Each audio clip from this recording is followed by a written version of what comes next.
Well, Panihati is a very auspicious place. How is that? South of Shantipur and Navadip, north of Calcutta and Barahanagar, and actually, if you travel from present-day Calcutta to Navadip, and there are different ways you can go, but many holy places you find along the way. This is one of them, Barahanagar, a little bit north of Calcutta. We're told Mahaprabhu went through there. When we sometimes talk about, did he go to Calcutta? So the northern part of Calcutta, we say yes.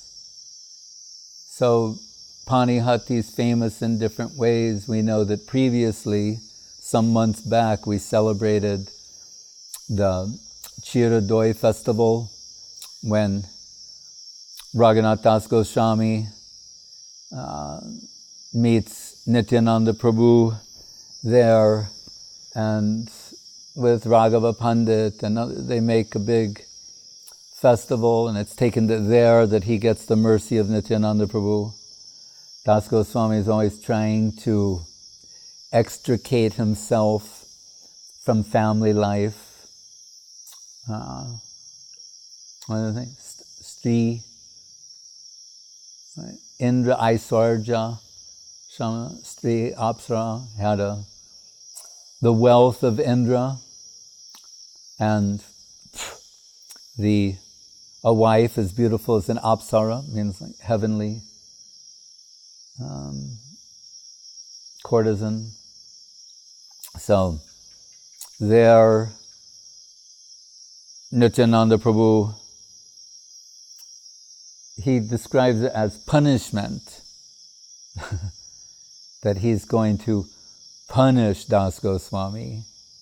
And we know, if the punishment of Nityananda Prabhu is most favorable for spiritual culture. So how is he punishing him? He's saying all of his eccentric friends and associates, the Dwadasha Gopals, the 12 principal cowherd boys, from Krishna Lila, they're descending into Gaura Lila, from the Goro Gono Desha Deepika, that the who's who of Chaitanya Lila. Some devotee occupies a position in Gaura Lila, and then in Krishna Lila, then how do they appear in Gaura Lila? So Nityananda Prabhu, Nityananda Balaram, so many of his associates are cowherd boys in Vrindavan. And there's what is called Dwadasha Gopals, means 12 principal cowherd boys. And they're quite a group, and not unlike Nityananda Prabhu, who's the Avadut, his unpredictable behavior. They have so many, they're spiritually eccentric, we can say. Like Abhiram Thakur. He carries a tree trunk that says, take 64 men to lift, and he plays with it like a flute. He's twirling it and can't conceive of that properly. Or he has a whip, spiritually conscious whip, known as Jai Mangal. If he whips somebody, they're infused with Krishna Prem. And Gauri Das Pandit, one is Subal, Sridham, they're different cowherd boys. And Guru Maharaj is telling us that they, like the game hide and seek,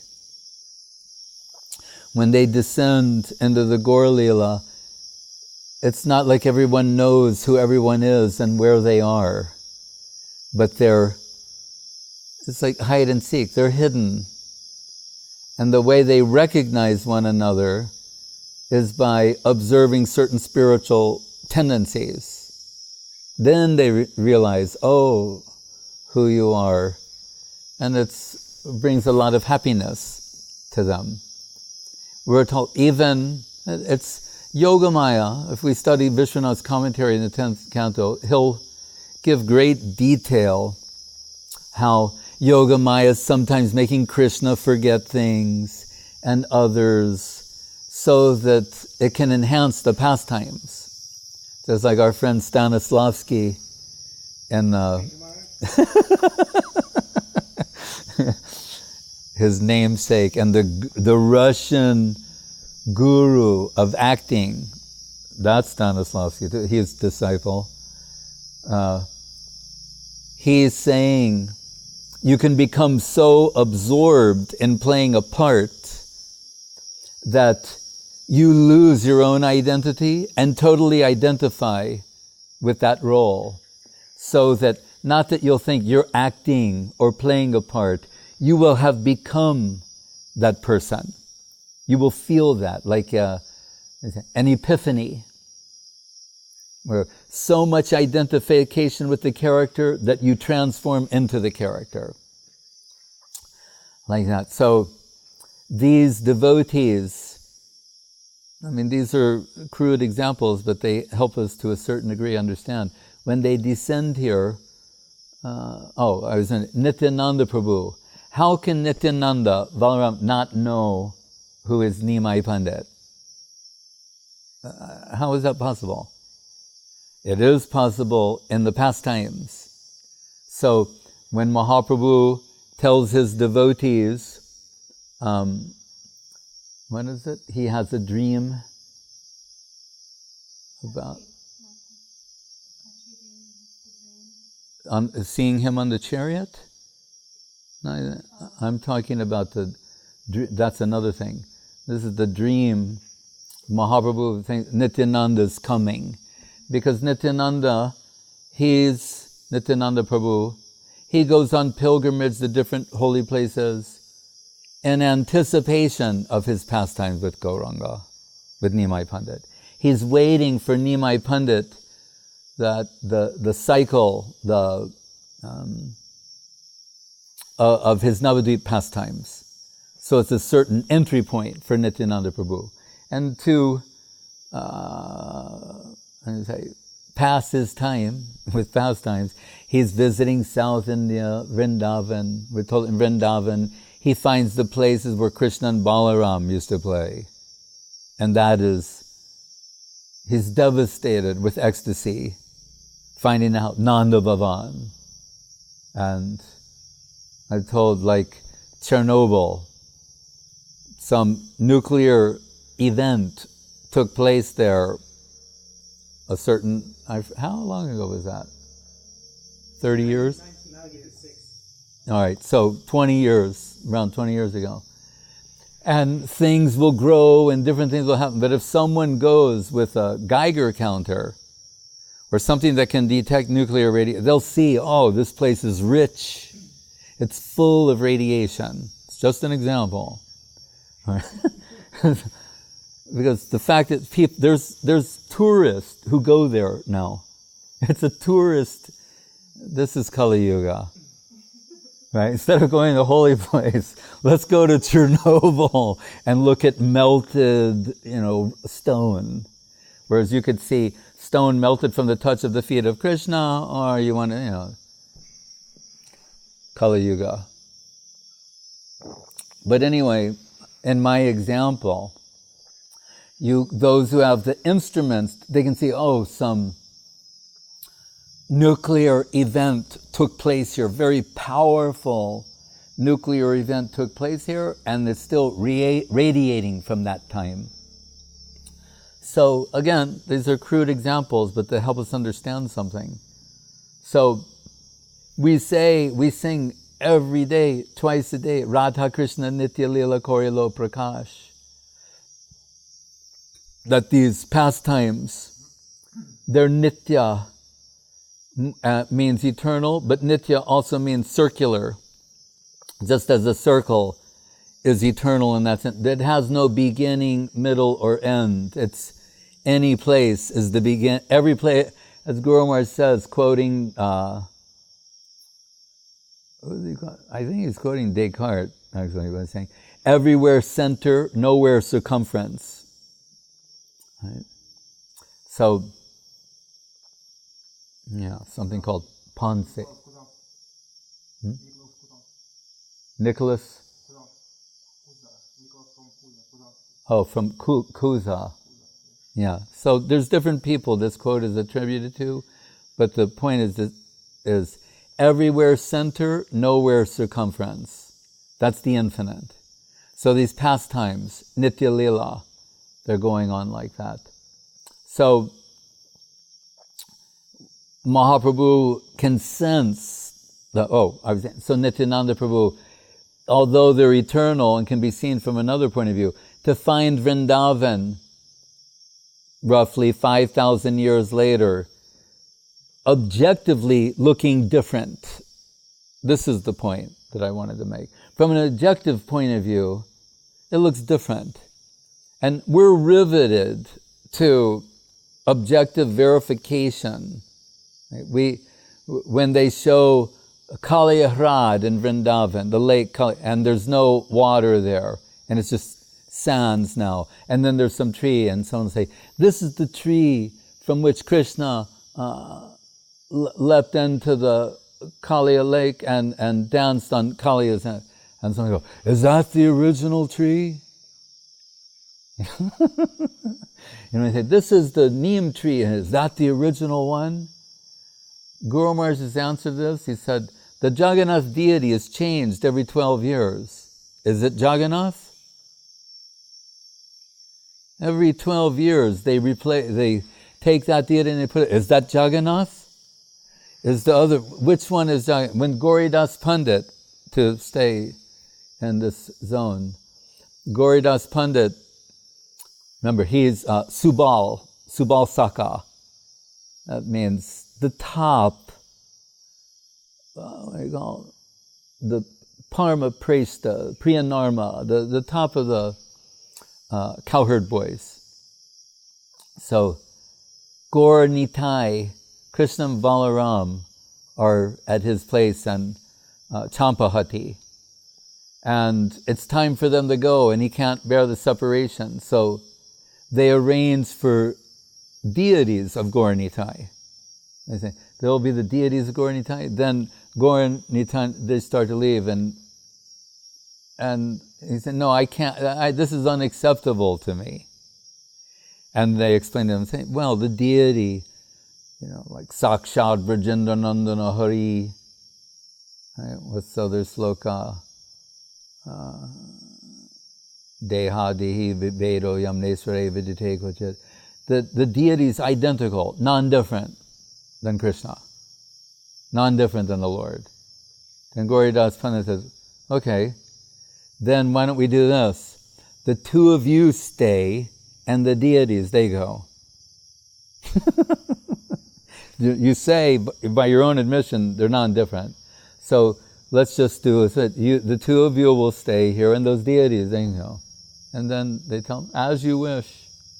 So then, they're now they're the deities, and the deities start walking away. And Guru Maharaj said that Gauridas Pandit says, oh, I'm a stupid man, right? You do some switcher thing, and I'm a fool. There are the deities standing there, and you're walking. I'm supposed to believe that. So then Mahaprabhu would say, all right, you make up your mind who should stay and who should go. So this is for their play. So Nityananda Prabhu, a little bit quieter. I'm like, my condenser ears are picking up on your fishing expedition. So, when he comes to Navadip, we know, like we go into Parikrama every year to the Mat of Aprakrita Bhakti Saranga Goswami Maharaj, which is at the Nanda, what is it? Nandanacharya. That's where Mahaprabhu and Nityananda Prabhu meet.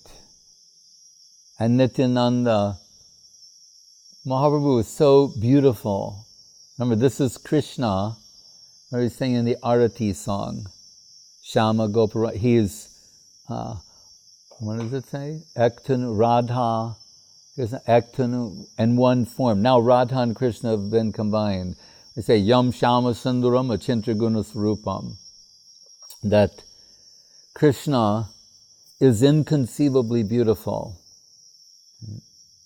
Srimati Radharani is Krishna's internal sweetness expressed. So Srimati Radharani is inconceivably beautiful. Then if Krishna is reality the beautiful, how can you improve upon him? How can he become more beautiful? If you combine Radha and Krishna together, that takes inconceivable beauty ad infinitum. So now Nityananda is seeing who was formerly Krishna, seeing him covered in this divine form where he's become Gauranga. He cannot even believe the beauty of Mahaprabhu. So, and we hear that this is Krishna. So Mahaprabhu signals to Mukunda Datta to sing something, and he sings like Shyamam Hiranyabaridam Banabhaya Barha Tatu Prabhala Nadavesha Navratangse Vinyastamastamittarenu Dunanam Abjam Karnot Pakala Karnot Utpatka Kapola Mukhabja Hasam. The way Krishna looked when the Vipra Patnis, the wives of the Brahmins, found Krishna and Balaram in the forest, and Krishna leaning left arm on a cowherd boy, twirling a lotus flower and smiling. And his hair, Guru Maharaj described as agreeable negligence. Like the gopis, they find Krishna every day in Vrindavan. They wait at 5 o'clock. Set your watch to it. At 5 o'clock, Krishna comes back from cow herding all day. There's demigods lined up on the sides, like, trying to offer some prayers. See, when they appear as demigods, Krishna will deal with them in a very respectful way. So what they like to do at other times is take on different forms, so they can have more intimate, as a cowherd boy or some other way. Otherwise, if Shiva shows up as Shiva, Brahma shows up as Brahma, then Krishna has to give some salute. But anyway, when Mukunda Dutt sings this beautiful description of Krishna, then Nityananda is realizing, this is that Shama Sundar, Shama Gopa, the cowherd Krishna, and he faints in ecstasy, and when he awakes, he's in the lap of Niyamai Pandit. He's like fanning him and bringing him back to Krishna consciousness. And and it's mentioned, normally, that's a role reversal, right? Normally, Sheshai, Ananta Shesh is the bed, and Vishnu is lying on the bed. Normally, like that. But here, it's an opportunity for Krishna. He's become the lap, and it's a very sweet exchange between them. So anyway, at the Panihati at that time, Nityananda is there, and as his punishment, Das Goswami is hiding, Nityananda brings him near and said, I'm going to punish you. This is a way of giving his mercy by making him feed all of his devotees, and they have the Chiradoi festival. But we hear at that time, Raghava Pandit, he also wants to give some special prasad, right? And there's later what becomes known as the Raghavera Jali, what is made by, what is his sister's name? Is it Madhavi? Yeah. Oh, Damayanti, right. who, and Raghava Pandit, and why are they such good cooks? I believe Raghava Pandit is Dhanishta, who brings the Krishna's remnants to Radharani, like we sing in the song of Bhaktivinoda Thakur. So anyway, they're the best cooks. That's why even with the Chirodoi, he makes so many things, and it's told like, oh, this evening you'll supply prasad. Now we're having this festival, and that festival there in Panihati is like reminiscent of Krishna and Balaram and the cowherd boys having lunch on the banks of the Jamuna. Right? And Mahaprabhu shows up there. Nityananda can see, they're feeding each other. Nityananda's putting prasad into the mouth of Mahaprabhu. Mahaprabhu's feeding Nityananda back and forth. Like some confidential devotees can see that. Not everyone can see that. So we're told there's different instances where Mahaprabhu shows up, appears to reciprocate the devotion of his devotees. When Mother Sachi is feeding him, sometimes she prepares everything and he comes and eats everything. And then she looks and sees no prasadam and thinks she's losing her mind. So she cooks again. But he sends a message to her, no, it's not your imagination. I come and take your prasadam every day. From him, when Nityananda Prabhu is dancing, Nashringananda Brahmachari, he also brings Mahaprabhu to Panihati. So Raghava Pandit, we're told that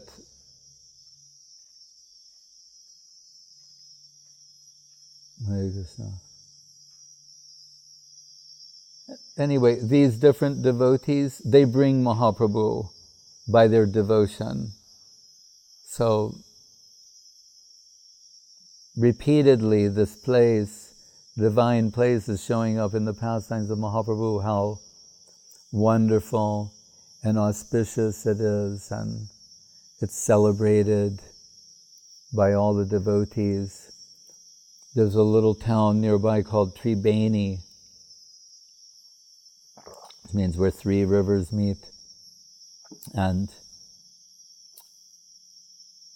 I remember another devotee and I, we made some life members of these so-called Ghosh brothers, who they owned a sweet shop in Calcutta called the Satya Narayan Misti Bandar. How we discovered them, I don't know. It must be Krishna's arrangement. But we would go, they had this superb Misti Doi, the white kind. Because there's Misti Doi that's like tan. This was like the one. Anyway, it was very special. And so we were there. They all became members, the three Ghosh brothers. And then they said, we'd like to invite you for Nagar Sankirtan to our village, our hometown, which was like Tribeni near Panihati. And they asked my partner, the other devotee, like, what sort of prasadam should we arrange? And he said, just sweets. We're going to be there for 3 days. This is a brahmachari. He said, just sweets, Misti Doi, rasgullas, and that's all we need. Fortunately, they didn't listen to him. They own a sweet shop in a very popular one. The sweets is no problem. This is the first time we ever had begun bhaja, cooked in mustard oil, fried eggplant and mustard oil. We had this at around 9, 10 o'clock at night. After we were invited out there. And there was like a sister, auntie, someone at the table. Like we're all at the table taking prasadam, and she was like that the whole time. So we're trying to have polite conversation. We're very eager to go to Panihati, because that we'd heard about, and all these pastimes there. But I'm saying, like, she's hard to ignore, after a while. And I said, what's with deity? And then he goes, near about a month ago, she got the moksha. Instead of saying, she's lost her mind, she's pagal. He said, about a month ago, she got the moksha. So she's like, I'm going like, really? I did not know that. Moksha. Only a Bengali was here. She got moksha. I said, congratulations.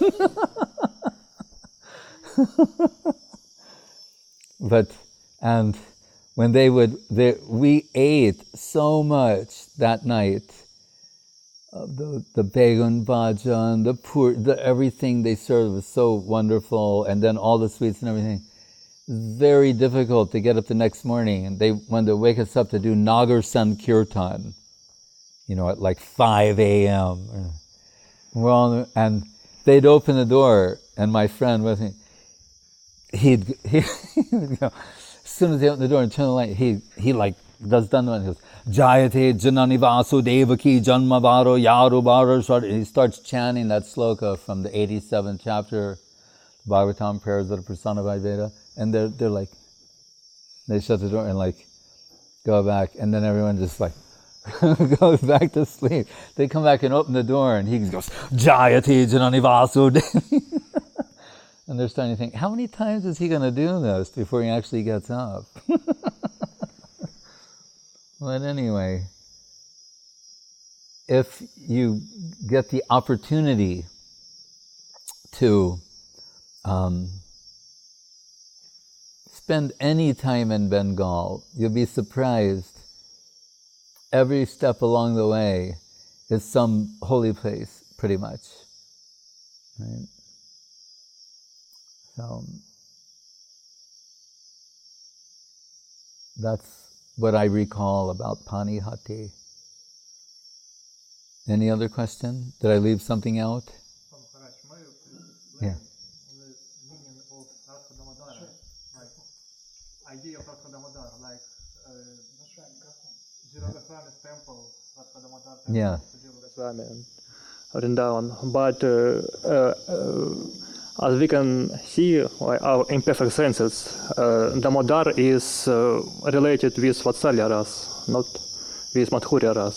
So, yes. How to harmonize it? Yes, well, it's an interesting question. Because as you say, we normally think of Damodar with the pastimes of Mother Yashoda, binding Krishna, right? Dama Udara, right? So this is the belly, and she wants to tie a rope around Krishna, and it's mentioned about Dvi-angula. It's always 2 fingers too short, and she keeps tying more rope. Really long ropes. I forget the exact measurement, but they're very long, and it's always 2 fingers too short. It was like Yane Prayasamura Pasanamanta Eva. Don't try to measure Krishna. They're back. They come for Harikatha. So, and how is she bound? By, Krishna, how is he bound? By ultimately her love and devotion, when he sees how fervently she is trying, and for his sake. She wants to bind him for his sake. But in this song, the Damodarastakam, we hear these slokas were written at different times, very far apart, Satyavrata Muni, over a long period of time. And it does have the pastimes with Mother Yashoda, right? It describes that. But if we listen to the very last sloka, it says, Namo Radhikaya Tvadiya Priyaya Namo Nantalilaya Devaya Tubhyam. There's some hint, some suggestion, right, of other types of pastimes. So I don't have the qualification to speak about that, but other than, like we can say, dig darshan, indicating a particular direction. In the final sloka, there's some reference to that. And what's the first line? No, of the last verse. Oh. What is it again? Namaste studamne sporadipti damne Namo Radhikaya Tvadiya Priyaya Namo Nantalilaya Devaya Tubhyam. So I can't speak to that, actually, other than some general indication. And as you say, there's the deity and Jiva Goswami's temple, Radha Damodar. Because there are different ways of interpreting things, always. There's another question? Yes, the next question is about the soul and gender. Because Gender? yes, because we are here born as women and men, but it's also told that the soul doesn't have gender. However, in the spiritual world, there are gopis and gopals have like... But where does it say the soul doesn't have gender? Huh? I mean, because... No, I'm asking. You said, it's also said. Where is it said?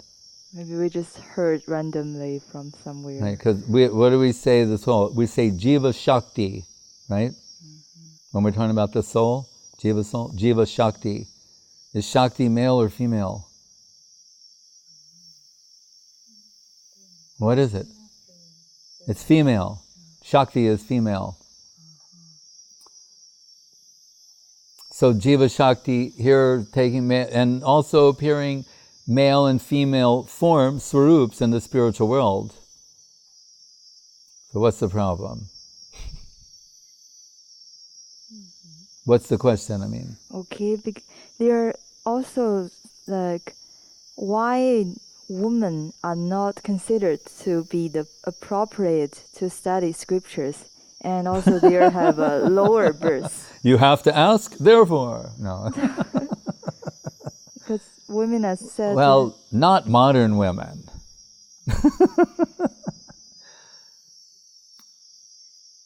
Well, this requires some history. So and let's put it this way too. Also, these statements, where do they come from? From thousands of years ago, right? So they're not, slokas that have been expressed at the present time that we live in. They're from ancient culture, ancient civilization at that time. It says, Stri Sudra Dvija Bandhunam Trayena Shruti Gochara. That's the verse. Shruti, na Shruti. They shouldn't hear the Shruti mantra. That's why Guru Maharaj, for the Brahma Gayatri taking it as Shruti, we're respecting Guru Maharaj's decision about these things. But that's what it says. Stri Shudra Dvija Bandhunam Trayena Shruti Gochara. These classes should not hear. Right? And if you want to give more context in that culture, right? The Bhagavatam is not Shruti. So Sutta could speak it.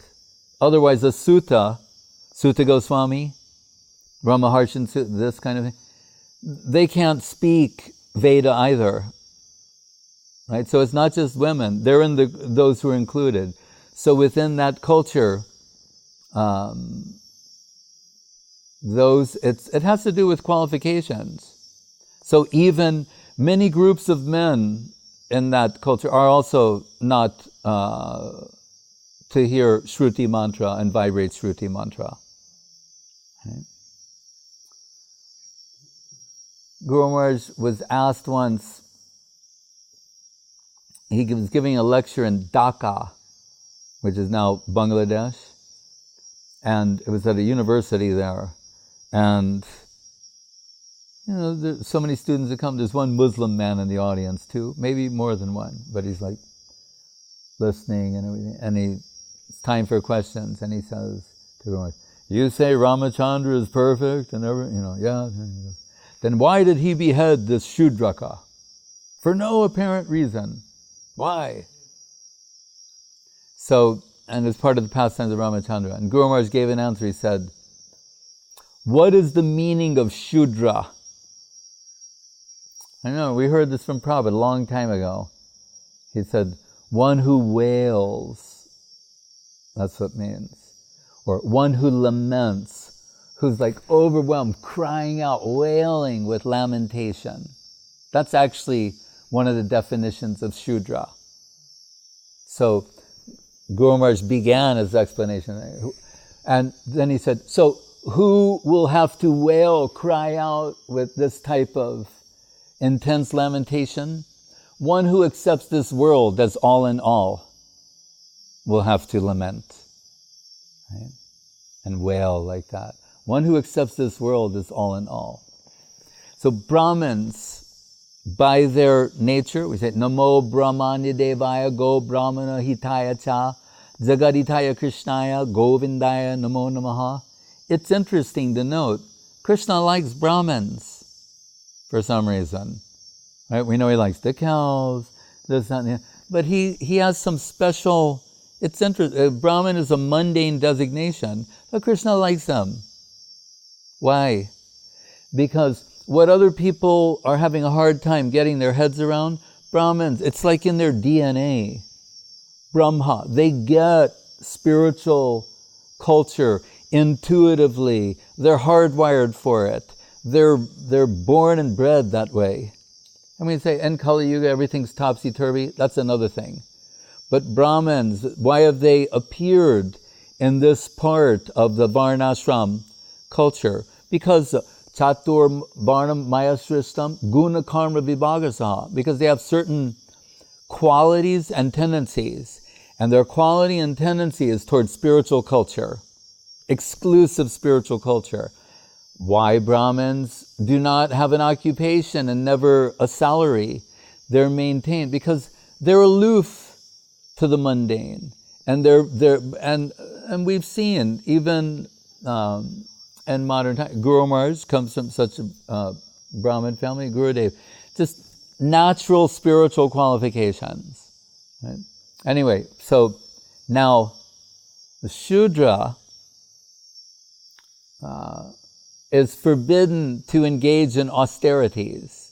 Again, we're talking about ancient Vedic culture, just like there's ancient Chinese culture, ancient Vedic culture.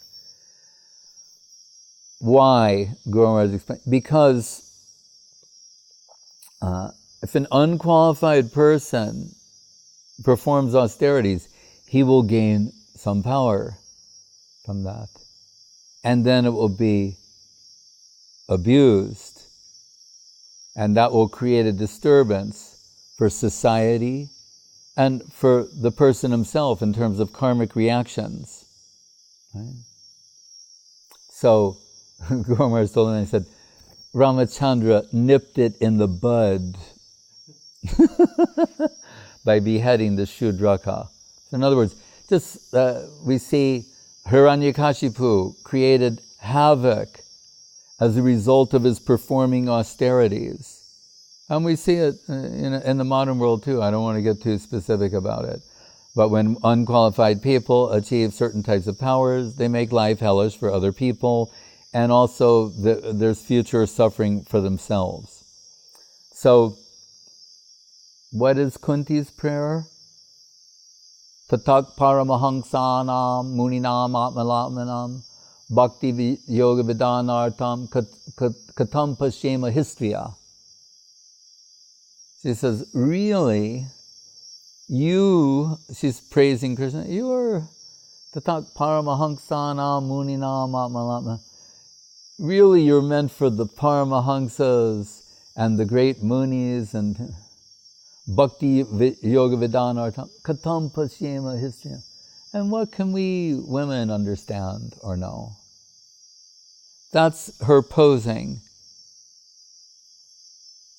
Kunti's prayers are in the Bhagavatam, right? This prayer I'm quoting right now, where she's saying, what can we know? Oh, what can we... We're now studying your prayers for 5,000 years because they're full of revelation about Krishna. You're saying from a social position, you shouldn't understand. The Braja Gopis are less than that. Kunti is a queen. They're the cowherd girls, right? As Guru Maharaj said, only repeating his words, half civilized, stupid jungle girls, right? And they're everything. Arjapatam Jihitva. Those Vedas that they're not supposed to be able to hear, they reject, they crossed over all of that, right? The gopis ostensibly are not pundits. Remember, and Krishna's the cowherd. He and his friends, they don't know the Vedas either, technically. So who in their group is the advisor? Madhu Mangal. He's a Brahmin. They're playing this way. So whenever they need to do something, and very often something devious, like Krishna wants to, he like asked Madhu Mangal, there's some sloka, and Madhu Mangal, he can quote things. Sometimes the Braja Gopis, they say, oh, there were some Brahmins here the other day doing a puja to Surya, and they were chanting some mantras, and we heard them. They'll say things. They know everything. We see in their pastimes in Gaur Leela, these so-called unqualified, socially unqualified women, right? We were talking before about Nityananda and the cowherd boys. These half-civilized, stupid jungle girls, who are they in Gaur Leela? The 6 Goswamis of Vrindavan, Srila Jiva Goswami, the greatest philosopher and scholar of all time, is a 13-year-old girl in Vrindavan. So what is that world? Right? So it's just a play. Look at the Vipra Patnis. Their husbands went to the Gurukula. They got the Brahminical initiation. Study the Vedas, the Puranas, the Upanishads, and the Agamas, and all the, they know all the Vedic rituals and perfectly chanting mantras and everything. And when they're faced with the prospect of giving, something to feel like it's alive, the Chinmoy Garland. The prospect of offering Krishna and Balaram prasad. They say, it's not time yet for prasad. We have more mantras to chant, more rituals to do. Come back later. And Krishna tells the cowherd boys, go to their wives. And their wives, no sacred thread, Shruti Nagotra. They're not hearing the Shruti mantra. They didn't go to the Gurukul. They don't know all these, all that. These women, they're besides them, everything they've got on their stove and their oven, they're just running to Krishna. And that's the sloka. That's where that sloka is from, about Nityananda, that Nityananda hears from Mukunda Datta. Right? So, as Guru Maharaj said, who is a woman here may not be a woman there, and vice versa. So, this is the Rupa Nuga line. All of our gurus, Gopi, Bhava, Rasamrita, Dilahari, Kalolama, they're, drowning in waves of Gopi Bhav. All of them, right? Mahaprabhu, really in this context, the Antaranga Bhaktas.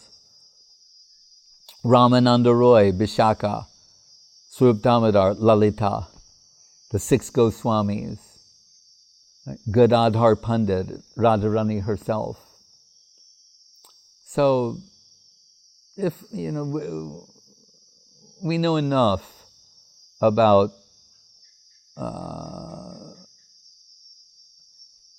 ancient civilization in East and West, to understand it was a different culture, social stratification of that time.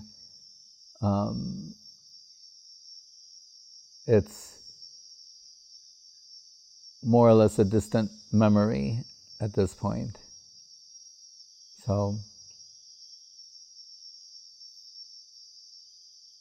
Guru Maharaj would say, we're interested in degree of devotion, not dress.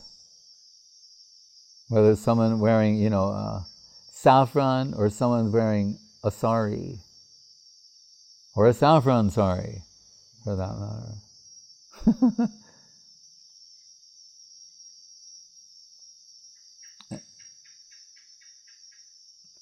And if we say, well, why in Mahaprabhu's pastimes they're taking the male role? And it's a very good point and very important, because to eliminate the possibility of these pastimes being thought of as, in terms of mundane eroticism,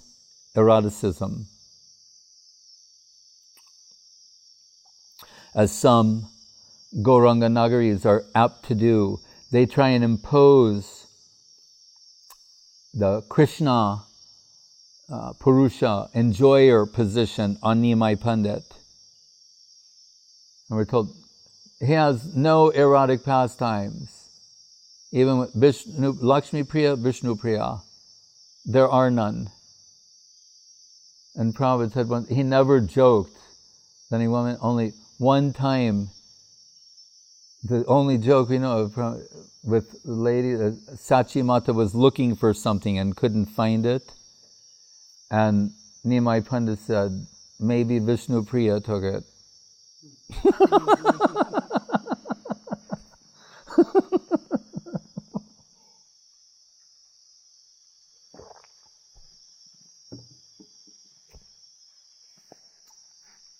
So, I remember being on the veranda with Gurudev in Calcutta, and there's that, like the picture of Bhaktivinoda Thakur on the altar, with the, you see with the big beard, and there's a picture like that. Gurudev looked and he said, and to think, in the spiritual world, is a 12-year-old girl.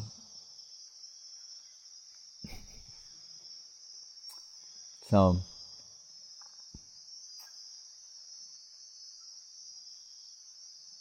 it has to do with ancient Vedic culture. As I told you, that by divine will, Sutta Goswami can speak the Bhagavatam, but not Veda, because the Sutta is technically a Shudra. So it's mentioned who Veda Vyasa is giving entrusting different types of Vedic knowledge to.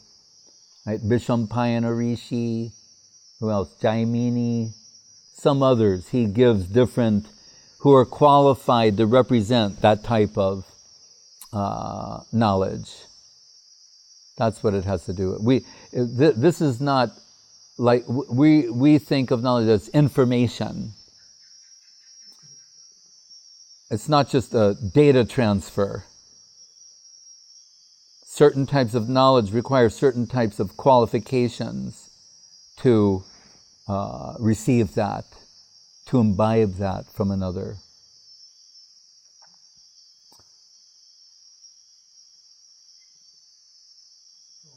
Is this restriction related with Karma Kanda section? Is what? Is this restriction related The restriction? Yes, Karma Yeah, section. I would think so. I would think so. Just like sannyas, speaking of karma kanda, sannyas is forbidden in the Kali Yuga. So what are we doing? Gomeda, Ashvameda, sannyas, and some other things, they're forbidden in Kali Yuga. So what will Guru Maharaj say? Karma sannyas, karma kanda. The Vaishnava sannyas and line of Ramanuja given by Saraswati Thakur, that is another thing.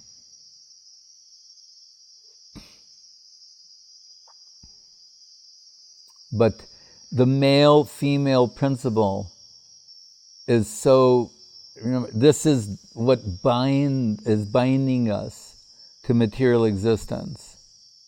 And the disbelief that there's any possibility for that expression in a spiritual reality.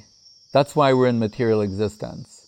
We don't really believe that, I'm speaking, rhetorically, of this possibility. Right? Muktir hit vanyata rupam. We don't know, not sufficiently educated about the liberated position. We rather, like the lady, she got the moksha.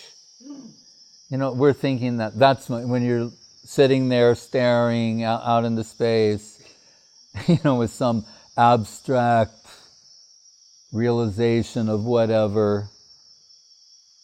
So when we hear a sloka like Rupa Goswami, what is it? Tat sakshat kalanadada vishudabdi stitashame gosh sukani goshpadayante paramanu tulamapi brahmananda bhavedesha chet paradha guni krita naiti bhakti sukhambure. That's paramanu tulamapi. He's telling in the beginning of the Bhakti Rasamrita Sindhu about what is the happiness of Krishna Bhakti Rasa. And if you take Brahmananda, right, which is, that means generic spiritual happiness of the Mukta Kul, of the generic Mukta group, it's so,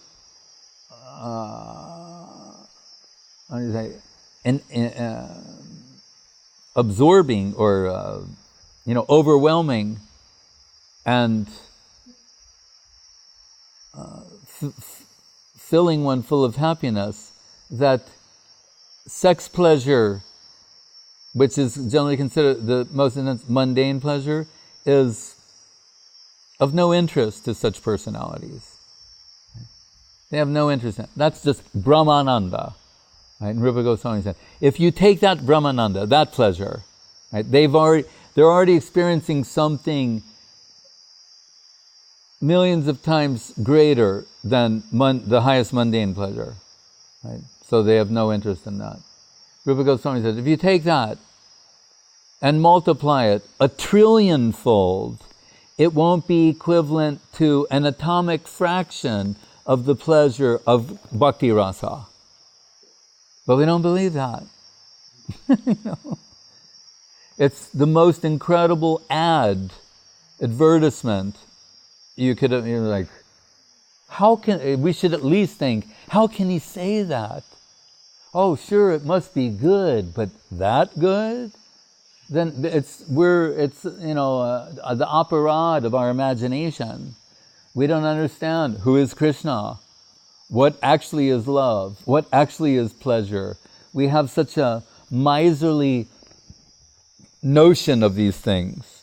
Remember, one of the 10 offenses we hear, don't think what you read in the scriptures is imaginary. Neti hasani kalpanam.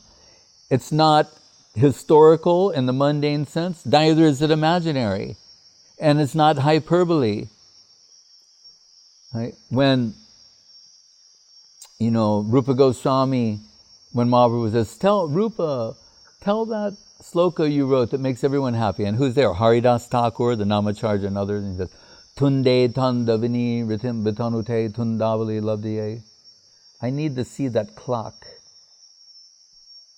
Just either move the clock or yourself a little bit. So, okay. Tunde Tandavini Ritim Bitanute Tundavali Labdiye.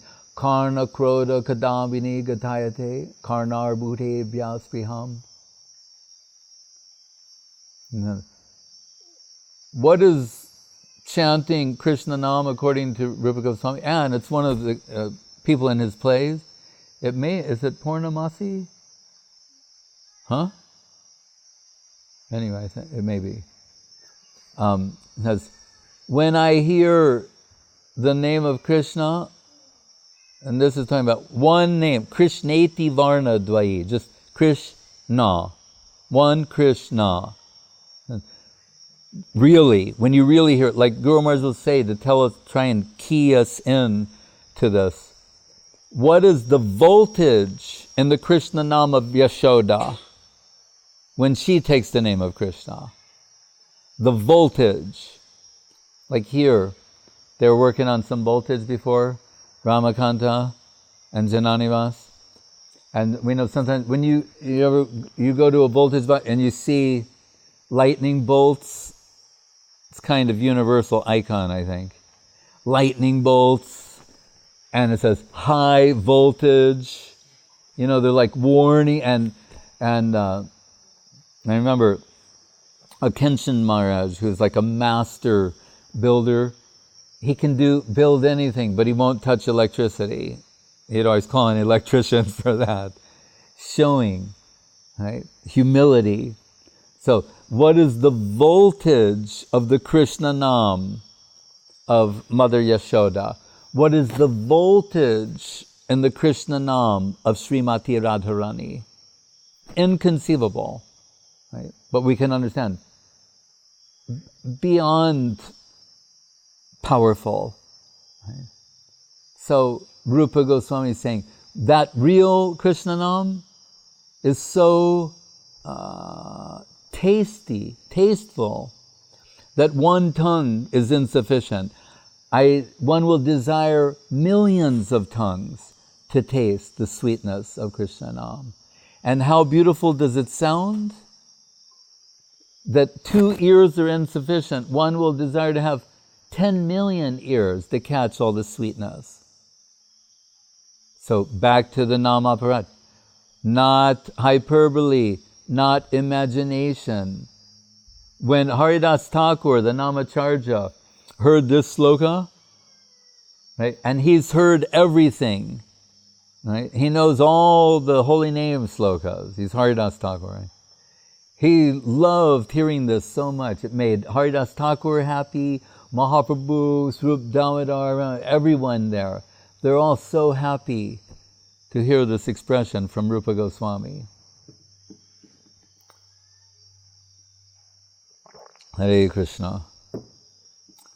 Now, why did I mention that? The connection?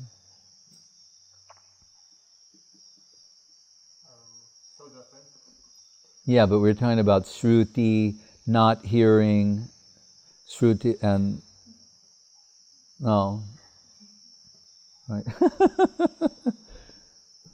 Anyway, we're the followers, the aspiring followers of the Braja Gopis. What more can you say than that? Why not start there? Whom we revere. That's the position they occupy. Oh, no, I was saying to not mistake the mundane about a spiritual erotic potential. That's why they're all male in these pastimes. There's no, and Guru Maharaj said, it's the Mahaprabhu's pastimes, and as they're presented in Chaitanya Charitamrita, are presenting Madhura Rasa in such a way as it cannot be misunderstood. And then he said, and still it is misunderstood. It's being presented perfectly. Everything, it's airtight, the presentation. And why they're males and Gaura Lila, everything's perfect, and still it will be misinterpreted. So we want to err on the side of caution, spiritual caution, especially dealing with this. Sukadeva Goswami's advice, saying, if you can't, Mahadev can drink an ocean of poison, right? What is it? Vishabdi, Rudra. But you can't digest the pastimes of Krishna until you become free from the conception of male and female in the mundane sense and reconceive